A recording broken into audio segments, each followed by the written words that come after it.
يا أهلا بكم مع ملخص جديد من فيلم طياري. قبل ما نبدأ ما تنسوش تدعمونا باللايك والسبسكرايب وتفعيل الجرس، واسم الفيلم هتلاقوه تحت في صندوق الوصف. ده رونالد ميلر وبيدلعوه بروني، ودي سيندي وصحباتها بارابرا وباتي وهم راجعين من الشوبينج. وسيندي بتكون عايشة مع مامتها وملهاش اخوات، وروني بيكون معاه جرار شغال بيه بيظبط الجناين لأهل الحي. هو بيحوش فلوسه طول فترة الأجازة، وهو وسيندي مع بعض في نفس المدرسة، لكن روني مختلف عن سيندي وشلتها. هو شخص مهتم بدراسته وبشغله علشان يحوش، وملهوش شعبية في المدرسة زيهم، وده معناه إنه شخص منبوذ ومهمش بالنسبة لهم، وشايفينه حد تافه وعبيط.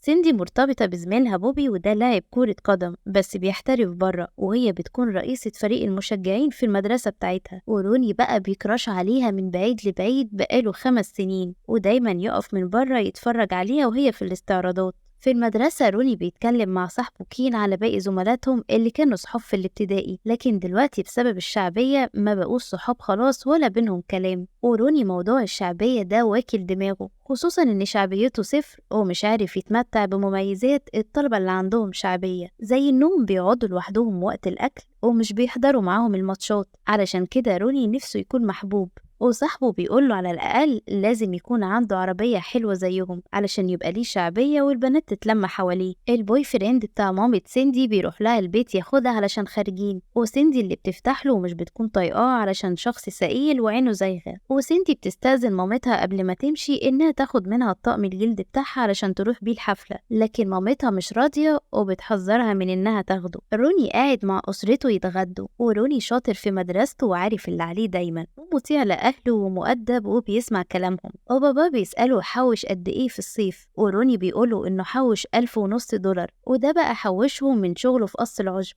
وروني بيحوش علشان عايز يشتري تلسكوب لأنه مهتم بالفضاء وبالفلك. هيشتري التلسكوب ب1000 وهيحوش الباقي، وأهله فخورين بيه إنه اشتغل وقدر يحوش. نرجع لسيندي اللي ما سمعتش كلام مامتها، ودخلت الأوضة خدت الطقم الجلد بتاع مامتها وراحت بيه الحفلة. وصحباتها لما بيشوفوا الطقم بيتهبلوا عليه، وهي بتعيش عليهم الدور إن بوبي بعته ليها من البلد اللي مسافر فيها. بعدها وهي معدية جنب جون وكوينت بيكبوا عليها النبيت بالغلط، والطقم الجلد باظ وأمها هتنفخها. بتدخل الحمام بتحاول تنقذ الموقف، لكن خلاص باظ وبقع. روني بيروح المول علشان يشتري التلسكوب الفضائي اللي عايزه، وهو واقف يجربه وبيبص فيه بيلاقي سيندي، وبيفضل متابعها لحد ما بتدخل المحل ومعاها الطقم الجلد. وبتكون عايزة ترجعه، لكن طبعا الراجل بيرفض يرجعه، وبتتحايل عليه ترجعه وتاخد واحد جديد، وبتقوله إنها هتجيله كل يوم بعد المدرسة تشتغل عنده في المكان علشان تسدد حقه. وساعتها روني بيكون واقف بره متابعها، وتمن الطقم الجلد 1000 دولار. الراجل بيرفض العرض بتاعها وهي واقفة محتاسة. طبعا انتوا متوقعين ان روني هيدخل ينقذها ويشتري لها الطقم على طول علشان يكسب قلبها، بس هو بقى بيدخل بفلوسه وبيقول لها انه عايز يأجرها. فسيندي بتشتمه أكيد علشان بيقول لها حاجة زي كده، فبيفهمها إنه هيأجرها إنها تمثل قدام الناس كأنهم مرتبطين علشان ده هيخلي ليه شعبية في المدرسة. في الأول بتكون رافضة بس بتضطر توافق علشان خايفة أمها تنفخها. ومن تاني يوم في المدرسة بيكون متفق معاها تستناه عشان الناس تعرف بقى إن هما مرتبطين وشعبيته تزيد، وهو بيكون متحمس جدا لده، وهي بتكون عايزة تهرب منه أصلا علشان مش طايقاه، وبتقف تديله شوية تعليمات إن ده مجرد تمثيل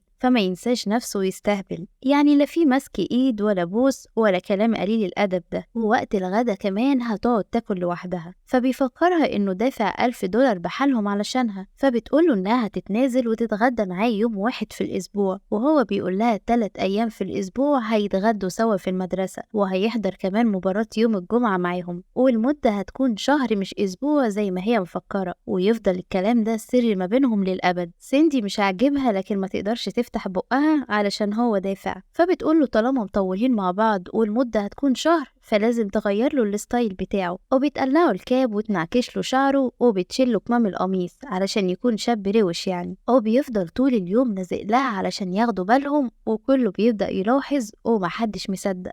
ووقت الحصة صاحبه كين بيسأله ليه ما جاش المكتبة زي ما متعودين، بس روني خلاص بيبدأ ينشغل بحياته الجديدة وشعبيته اللي بتبدأ تشق طريقها، وكين مستغرب صاحبه ايه اللي عامله في لبسه ده. بعدها أصحاب سيندي بيسألوها على روني وبتقول لهم إن هم ارتبطوا. بيسألوها عن بوبي فبتتهرب من السؤال، ووقت الغدا بتقعد هي وروني مع بعض ياكلوا زي ما اتفقوا. لكن بيجي بقى كوينت الشاب ذو شعبية وبيقول لروني إنه قاعد في المكان الغلط ومكانه هناك جنب الفاشلين. بس سيندي بتهزق كوينت وبتخليه يمشي، وباقي الشلة مش بيكون عاجبهم برضو إن روني قاعد في منطقتهم. سيندي بتعرفوا عليهم وبتقول لهم إن كان زميلهم في الابتدائي، وشلة روني هما كمان مستغربين إن صاحبهم قاعد في منطقة الشعبيين ولسه عايش لحد دلوقتي، بس هما لسه مش فاهمين هو قاعد معاهم بيعمل إيه. بالليل روني بيجهز وبيتشيك علشان رايح حفلة مع سيندي، وأخوه بيطلع وراه علشان يعرف إزاي سيندي هتخرج مع أخوه، وبيكون شاكك فيه وبيروح وراه يراقبه. وروني بيوصل بيت سيندي وبيخبط عليها وبتطلع له وبتكون متضايقة علشان متعودة إن الشباب اللي بيخرجوا معاها دايما بيجوا بعربياتهم الفخمة وهو جايلها زي ما هو. بيركبوا عربيتها وبتتأسف له إنها ضايقته، لكن هو بيقول لها إنه آسف علشان نسى يجيب عربية باباه. هو بيقول لها تعذره علشان هو بقاله 17 سنة ما خرجش مع بنات من يوم ما اتولد يعني. وشلة روني قاعدين متجمعين يلعبوا كوتشينة زي عادتهم، بس من غير روني اللي بقى مشغول مع سيندي دايما. سيندي وروني بيوصلوا الحفلة ولسه أخوه مراقبه من بره، وسيندي بتقوله إن صحابهم كلهم خلاص بقوا مصدقين تمثيليته. وصحابات سيندي معجبين بروني وشايفينه إنه اتحول من حد تافه لحد في منتهى الأناقة، ومن الواضح إن البدلة بتاعته عاملة شغل. تاني يوم في المدرسة روني بيقابل صاحبه كين، وكين بيسأله ليه ما جاش يقعد معاهم وليه مش بيرد على مكالماته. فروني بيعرفه إنه كان مشغول شوية، وكين بدأ يتضايق من صاحبه إنه منفض لهم وما بقاش يقعد معاهم وبقى منهم على الشلة التانية. بعد المدرسة روني بيغسل لسيندي العربية بتاعتها وبيقول لها إنه بيحب يعمل ده ومتعود عليه، وهي بتكون معجبة بإنه شخص نشيط وشاطر ومش مضيع وقته في الشوبينج والخروج بس زيها. فبيقول لها إنها تقدر تعمل حاجات تانية في يومها تكون بتحبها، وده هيخليها تحب حياتها أكتر وتستمتع بيها. وسيندي بتحس إن روني مش شخص تافه زي ما كانوا بيحكموا عليه من بعيد، ولقيته شخص مفكر وذكي، وده خلاها تتشجع وتوريله الأشعار اللي بتكتبها، وهو بيقدر وبيفهم الكلام اللي كاتباه. وبيقول لها إنه ما كانش يعرف إنها موهوبة، فهي بتعرفه إن مفيش حد يعرف أصلا، حتى بوبي نفسه ما يعرفش. وهو بيشكرها إنها وثقت فيه وعرفته حاجة مخبياها، وبيقول لها المفروض تكون فخورة بنفسها علشان موهوبة. بعدها بتاخده وتشتري له نضارة شمس على حسابها جدعانة منها. وفي آخر يوم ليهم سوا مع بعض حسب اتفاقهم بيروح ياخدها وبيكون عامل لها مفاجأة، وبيوديها عند مستودع الطيارات المحطمة، وبيحكي لها قصة كل طيارة إيه وإيه سبب تحطيمها، وبيكون معاه تلسكوب صغير وبيفرجها على القمر، وبيحكي لها شوية حكايات عن الفلك والفضاء لدرجة إن نظرتها للقمر بتتغير وما بقتش مجرد نظرة رومانسية بعد المعلومات اللي عرفتها عنه. سيندي بتكون مستمتعة معاه وبالمغامرات الجديدة اللي أول مرة تعملها، وفي وسط انبساطها روني بيسألها إزاي هيعلنوا انفصالهم بكرة. فسيندي بيبان عليها إنها اتضايقت علشان اتعودت على روني في يومها، خصوصا بعد ما عرفت شخصيته الحقيقية وقد إيه هو شخص مسلي ولطيف. وبيتفقوا إن هما هيمثلوا قدام صحابهم إن بينهم مشكلة وهيفركشوا، وروني بيكون مبسوط قوي إنه محور اهتمامهم وبيشكر سيندي على ده. وتاني يوم في المدرسة أول ما بيشوفها بيبدأ في التمثيلية اللي اخترع حوارها مع نفسه، وبيزعق معاها بصوت عالي إنها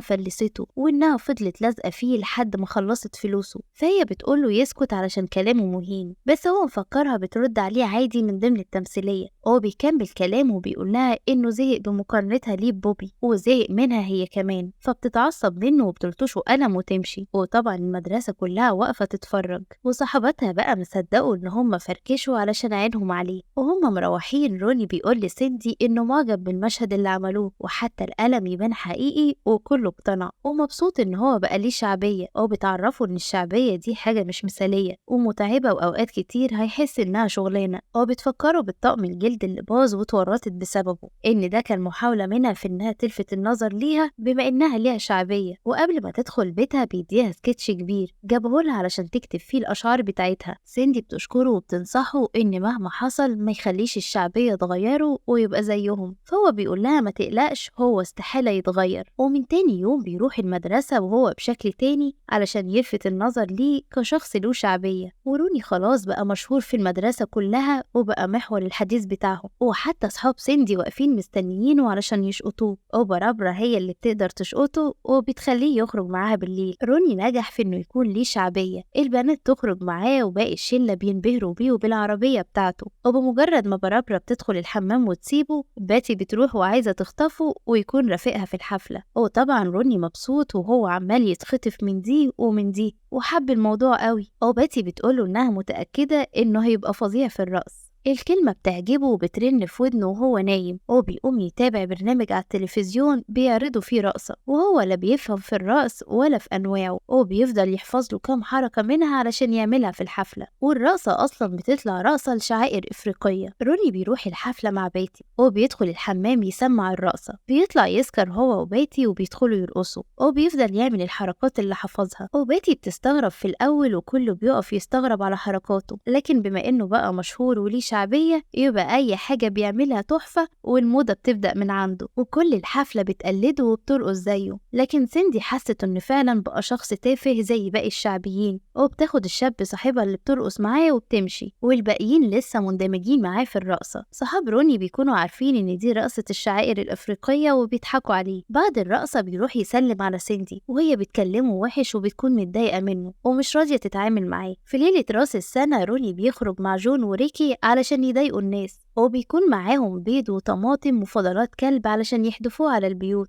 والناس في المدينة عارفين اللي بيحصل من العيال المشاغبة وبياخدوا احتياطاتهم. ووالد كين بيكون عامل مصيدة بالشبكة ومتفق مع عياله إن هما يمسكوا حد منهم النهاردة ويسلموه للشرطة. سيندي خارجة مع صحباتها وبتلومهم على اللي عملوه وإن هما خرجوا مع روني، بس هما شايفين إنه خلاص هي سابته وعندها بوبي البديل بتاعه، يعني روني خلاص بقى ملكية عامة. روني واللي معاه بيوصلوا عند بيت وبينزلوا يحدفوا عليهم البيض والطماطم، وروني بيدوله فضلات الكلب يحدفها على البيت.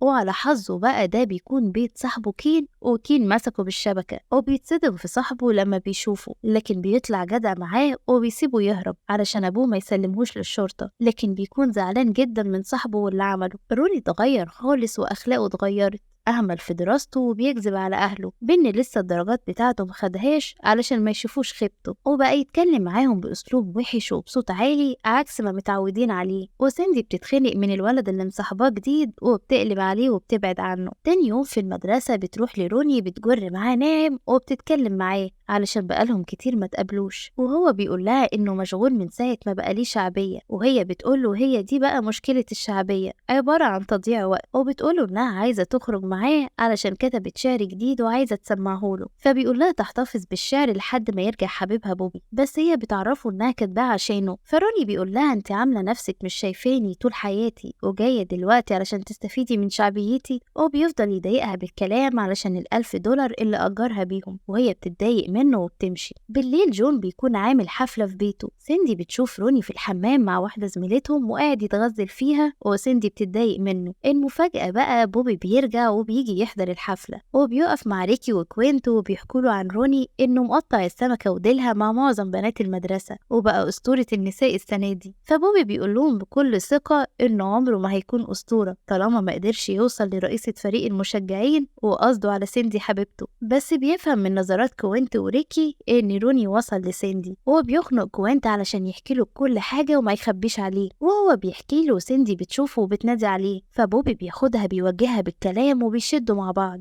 وبيتهمها إنها بنت مش محترمة علشان روني دفع لها مقابل إنها تمثل إن هما مرتبطين، وبيهزها قدام صحابهم وبيمشي. وسيندي بقى سكرانة فبتهرب منها على الآخر، وبتقف تتعارك مع روني علشان علاقتها باظت ببوبي بسببه، وبتقوله قدامهم كلهم على السر اللي ما بينهم إن روني دافع $1000 علشان تمثل إنها معجبة بيه وتخرج معاه، وإنه عمل كده علشان في المقابل يكون له شعبية واللي في المدرسة يحبوه. وصحباتها بيمسكوها يسكتوها قبل ما تقول كلام أكتر من كده. ومن اللحظة دي روني شعبيته انتهت، ومحدش راضي يتكلم معاه زي الأول ولا راضيين يردوا عليه، وهو بيهرب من الحفلة لما حس إن شكله بقى وحش. حتى البنت اللي كانت لازقة فيه طول الحفلة بعدت عنه. هو بيمشي في الشارع وحيد وزعلان، وأصحابه معديين بعربيتهم وبيشوفوه وهو ماشي لوحده حزين. وتاني يوم في المدرسة محدش بيرضى يتعامل معاه، والدنيا فاضت من حواليه، وكل ما يروح يقعد في حتة ياكل يقوموا يسيبوه. وحتى أصحابه ما بقوش عايزين يتعاملوا معاه، وحياته بقت لا تطاق.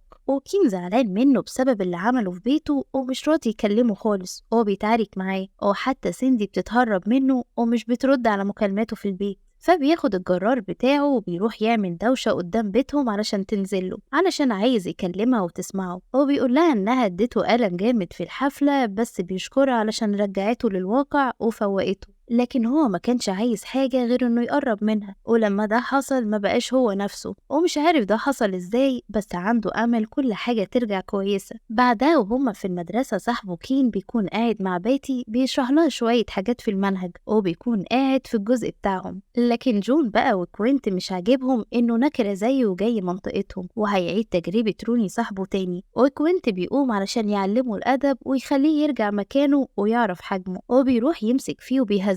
لكن روني بيقوم يدافع عن صاحبه، وبيهدده ينزل ايده عنه بدل ما يكسرها، وبيشتم عن المعتقدات المتخلفة بتاعت الشعبيين، وبيفكروا بزمان لما وقع من على الشجرة وايده اتكسرت، وهو وكين اللي ساعدوه وشالوه 12 شارع بحالهم لحد ما وصلوه المستشفى. وبيفكروا ان هما كانوا صحاب، ودلوقتي بيهدد كين انه ينهي حياته لمجرد انه قاعد في منطقته بيكلم صاحبته، وبيقوله ان اللي بيعمله ده غباء وهطل، وكان هو غلطان لما كان عايز ينضم ليهم، ولما حصل ده بقى انسان تايه. وبيفهموا ان كين مش بيدور على شعبية زيه، هو بس بيحاول انه يكون صداقة ويكون ليه صحاب اكتر ويفضل هو نفسه ما يتغيرش. ومن الاخر بيديله درس قد ايه الكلام اللي بيفكر فيه ده تافه، ومش حقه يحكم على حد انه فاشل لانه شايف كده من وجهة نظره. وكوينت بيتأثر بكلامه وبيتأسف لكين، والباقيين بيسقفوله. وقدر روني انه يكسب حب اصحابه في المدرسة ويكون ليه شعبية من غير ما يعمل الشغل التافه بتاعهم، وقدر انه يكبر في نظر سيندي من تاني. ولحد هنا بيكون الفيلم خلص.